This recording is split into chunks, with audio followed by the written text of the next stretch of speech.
अस्सलामुअलैकुम। आज का लेक्चर हमारे पास है कंपाउंड पेंडुलम के बारे में। हम कंपाउंड पेंडुलम की मोशन पढ़ेंगे लैग्रांज मेथड से, यानी लैग्रांज इक्वेशन ऑफ मोशन लगाएंगे कंपाउंड पेंडुलम के लिए। इससे पहले हम सिंपल पेंडुलम के लिए भी देख चुके हैं। ऑलमोस्ट एक ही अब मेथड है जिसके हम काफी सारी एग्जांपल देख रहे हैं। तो मेन हेडिंग क्या हुई हमारी? Motion of a compound pendulum with Lagrange method study करने वाले हैं। लेट्स से हमारे पास एक कंपाउंड पेंडुलम है जिसकी लेंथ L है, उसका मैस हम M कंसीडर कर लेते हैं। तो अब आपके पास ये जो पेंडुलम है, जो आपके पास मैस पार्टिकल है, एक तरह से रिजिड बॉडी है, ये कर्व पे ही मूव कर सकता है। जैसे आप यहाँ पे देख सकते हैं कि एक कर्व की ही इसके पास एक तरह से फ्रीडम है। तो 1 डिग्री ऑफ फ्रीडम हुआ तो इसका अंदर एक ही जनरलाइज कोऑर्डिनेट होगा। तो हम इसे थीटा के लिहाज से देखते हैं कि इसकी जो आपके पास डिग्री ऑफ फ्रीडम है वो थीटा के लिहाज से हम डिफाइन कर लेते हैं जनरलाइज कोऑर्डिनेट। ठीक है, और वो वर्टिकल एक्सिस के है। जब वो मीन पोजीशन से दाएं बाएं जाएगा तो थीटा में क्या आएगी? चेंज आएगी।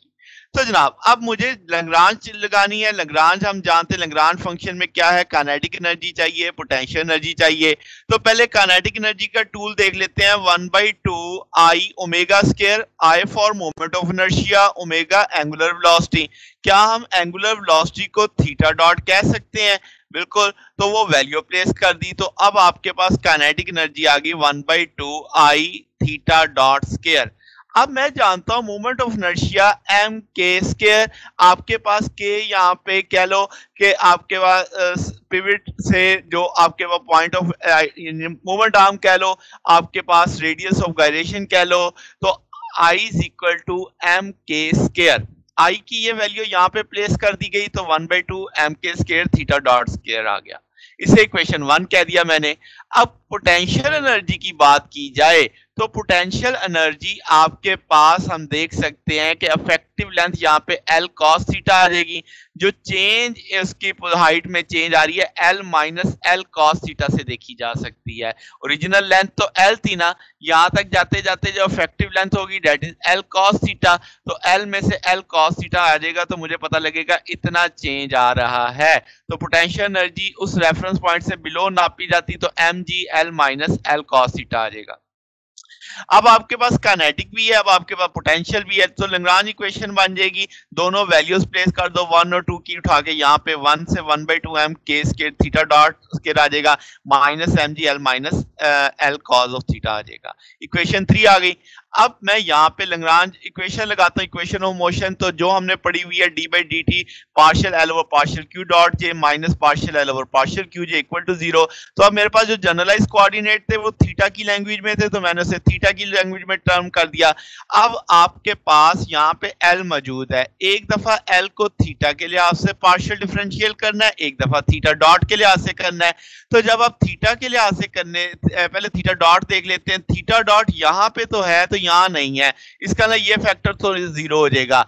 इसके लिहाज से करेंगे तो 2 नीचे उतरेगा, 2 से कट जाएगा, m k square theta dot बच जाएगा आपके पास। ठीक हो गया।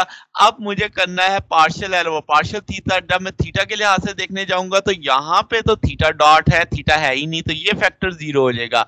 अब यहाँ पे आएगा minus mg, minus minus positive हो जाएगा आपके पास, mg L cos of theta बनता। cos का जब आप डिफरेंशियल लेते हैं साइन थीटा नेगेटिव के साथ आता, वो फिर नेगेटिव हो जाता, तो minus mg L sine of theta आ जाएगा आपके पास। अब आपके पास partial L over partial theta dot भी है, partial L over partial theta भी है। दोनों वैल्यूज इक्वेशन 4 में प्लेस कर देते हैं। तो जब आप इक्वेशन 4 में प्लेस करेंगे तो आपके पास partial L over partial theta dot की वैल्यू को फिर एक दफा d/dt से सॉल्व करना है। ये नेगेटिव नेगेटिव पॉजिटिव हो जाएगा। अब आप जब d/dt से करेंगे, m कांस्टेंट है, k कांस्टेंट है, थीटा डॉट, तो ये थीटा डबल डॉट हो जाएगा। अब आपके पास यहाँ से क्या किया जा सकता है, m कॉमन ले जाएंगे, दूसरे एंड पे चल जाएगा, 0 हो जाएगा, k square theta double dot plus g sine theta आ जाएगा। ये दूसरी तरफ जाके नेगेटिव में आ जाएगा आपके पास। क्या थीटा डबल डॉट बराबर लिखा जा सकता है फिर किसके? Minus gl over k square sine theta. Small angle approximation लगाएं तो साइन थीटा को थीटा से रिप्लेस किया जा सकता है, तो थीटा डबल डॉट किसके बराबर आ जाएगा? माइनस जी एल ओवर के स्क्वायर इनटू थीटा।